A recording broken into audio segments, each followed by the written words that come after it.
नमस्कार, मैं भावना। चलिए देखते हैं झारखंड की 15 फटाफट बड़ी खबरों को। हेमंत सोरेन का आरोप, केंद्र ने रोक रखा है झारखंड का 1,36,000 करोड़ रुपए। गिरिडीह के झंडा मैदान में आयोजित आपकी योजना आपकी सरकार आपके द्वार कार्यक्रम के संबोधित करते हुए सीएम हेमंत सोरेन ने केंद्र सरकार को जमकर कोसा। उन्होंने कहा कि झारखंड का 1,36,000 करोड़ रुपए केंद्र के पास पड़ा हुआ है, केंद्र सरकार वो पैसा नहीं दे रही है।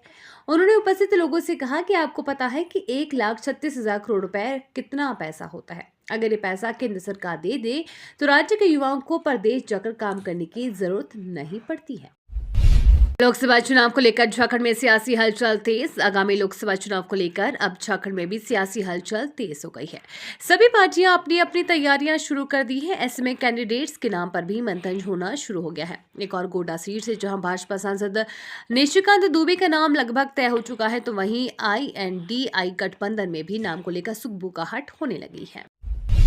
झारखंड में 21 साल पहले बने कुओं की जांच के लिए एसीबी ने 18 जिलों को भेजा पत्र। कृषि विभाग के भूमि संरक्षण निदेशालय की कूप निर्माण योजना में हुई गड़बड़ी के आरोपों की जांच अब चल रही है। उपायुक्तों के प्रतिनिधियों ने कुओं के निर्माण की जांच रिपोर्ट भ्रष्टाचार निरोधक ब्यूरो को उपलब्ध करा दी थी, लेकिन 18 जिलों की जांच नहीं हो सकी थी। अब मंत्रिमंडल सचिवालय और एसीबी ने इन 18 जिलों के उपायुक्तों को पत्र लिखकर कुओं के निर्माण का भौतिक सत्यापन करने का आग्रह किया है। और मांझी जू में किडनी संक्रमण से बाघिन की मौत, 12 दिन से थी बीमार। भगवान बिरसा जैविक उद्यान और मांझी में सरस्वती नामक बाघिन की मौत हो गई है। वो पिछले 12 दिनों से बीमार थी। उसकी उम्र 5 वर्ष 10 महीने थी। पशु चिकित्सकों ने बताया कि किडनी में संक्रमण के कारण ही बाघिन की मौत हुई है। बाघिन सरस्वती का जन्म भगवान बिरसा जैविक उद्यान में ही हुआ था। झारखंड में मिनचोंग का असर, अगले 2 दिन बारिश के आसार। राज्य समेत राज्य भर में बंगाल की खाड़ी के दक्षिणी हिस्से में उठ रहे चक्रवाती तूफान मिनचोंग का असर दिखने लगा है। आज आसमान में दिन भर बादल छाए रहे, वहीं कल को बादल और गहराने के आसार हैं तथा मौसम में तेजी से बदलाव होगा। राज्य समेत राज्य के दक्षिणी व मध्य भाग में बारिश के आसार हैं। चक्रवात मोईचोंग के कारण रांची से दक्षिण भारत जाने वाली कई ट्रेनें रद्द।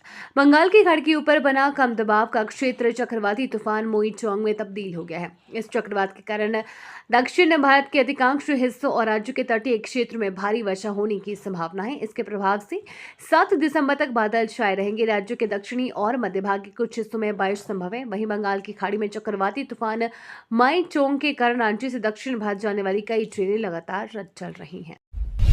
साइबर अपराध में जामताड़ा 5वें नंबर पर पहुंचा। जामताड़ा में गूगल के माध्यम से कस्टमर केयर में खुद का फर्जी नंबर डालकर ठगी करने के आरोप में जामताड़ा साइबर पुलिस ने 4 आरोपियों को गिरफ्तार किया है, जिनमें गिरिडीह जिले का एक आरोपी शामिल है। रविवार शाम यहां प्रेस ब्रीफ में साइबर DSP मजरूल हौदा ने कहा कि उन्हें कर्माटांड से गिरफ्तार किया गया है। आप सांसद राघव चड्ढा की सदस्यता बहाली पर उपराष्ट्रपति ने सार्वजनिक जीवन में नैतिकता के महत्व को किया रेखांकित। राज्यसभा के सभापति जगदीप धनखड़ ने सोमवार को सार्वजनिक जीवन और आचरण में नैतिकता के महत्व को रेखांकित किया। धनखड़ आम आदमी पार्टी के सदस्य राघव चड्ढा के मामले का जिक्र कर रहे थे, जिन्हें राज्यसभा के विशेष अधिकार समिति ने मीडिया के सामने भ्रामक तथ्य पेश करने का दोषी पाया था। लेकिन सोमवार को एक प्रस्ताव के माध्यम से उनका निलंबन समाप्त होने के बाद उन्हें सदन की कार्यवाही में भाग लेने की अनुमति दी गई। चेन्नई एयरपोर्ट के रनवे पर भरा पानी, बारिश में सबवे भी डूबा। साइक्लोन मिनचोंग के हलचल तेज हो गई है। दक्षिणी आंध्र प्रदेश में दस्तक देने से पहले तूफान मिनचोंग आज 4 नवंबर को उत्तरी तमिलनाडु तट तक पहुंच सकता है। तूफान की दस्तक के साथ ही चेन्नई और आसपास के इलाकों में भारी बारिश हो रही है। चेन्नई एयरपोर्ट के रनवे पर भी पानी भर गया है, जिसके चलते फ्लाइट्स भी प्रभावित हैं। भारत के खिलाफ टेस्ट सीरीज के लिए दक्षिण अफ्रीका ने किया टीम का ऐलान। दक्षिण अफ्रीका ने भारत के खिलाफ टेस्ट सीरीज के लिए अपनी 15 सदस्यीय टीम का ऐलान कर दिया है। दरअसल टीम इंडिया को कुछ दिनों बाद दक्षिण अफ्रीका दौरे पर जाना है। इस दौरे पर भारतीय टीम 2 मैचों की टेस्ट सीरीज भी खेलेगी। भारत ने पहले ही अपनी टीम का ऐलान कर दिया था। अब दक्षिण अफ्रीका ने भी 26 दिसंबर से शुरू होने वाले 2 मैचों की टेस्ट सीरीज के लिए अपनी टीम का ऐलान कर दिया है। मिजोरम में ZPM की सरकार 27 सीटें जीती। मिजोरम में जोरम पीपल्स मूवमेंट ने 27 सीटें जीतकर बहुमत हासिल कर लिया है। सत्ताधारी मिजो नेशनल फ्रंट के खाते में 10 सीटें आई हैं। उधर बीजेपी ने 2 सीटें जीत ली है। पिछली बार पार्टी को 1 सीट मिली थी। कांग्रेस के खाते में 1 सीट आई है।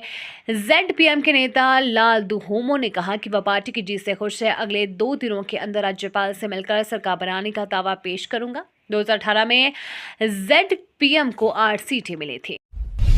बीजेपी की बम्पर जीत, लेकिन सामने ये मुश्किल।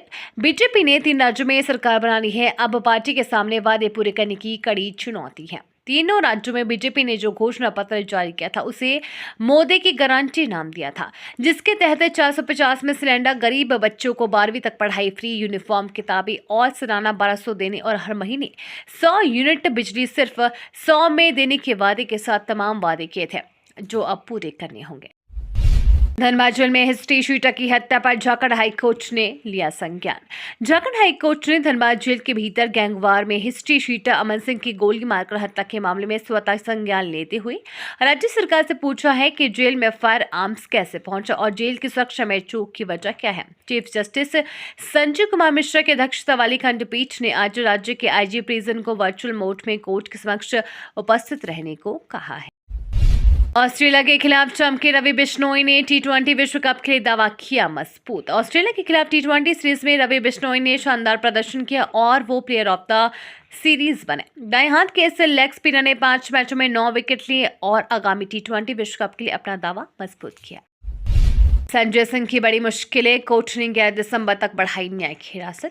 प्रवर्तन निदेशालय ने संजय सिंह के खिलाफ आरोप पत्र दायर किया था। ईडी की चार्जशीट में संजय सिंह को आरोपी बनाया गया। सूत्रों का कहना है कि ईडी ने आरोप पत्र में आरोप लगाया है कि संजय सिंह इस मामले में साजिश, मनी लॉन्ड्रिंग और आरोपियों की मदद करने में शामिल थे। दिल्ली की राउस एवेन्यू कोर्ट 4 दिसंबर को दोपहर 2 बजे इस पर सुनवाई की। ये तो थी आज की बड़ी खबरें। अपने गांव या शहर की न्यूज देखने के लिए हमें कमेंट में जरूर बताएं कि आप न्यूज को कहां से देख रहे हैं।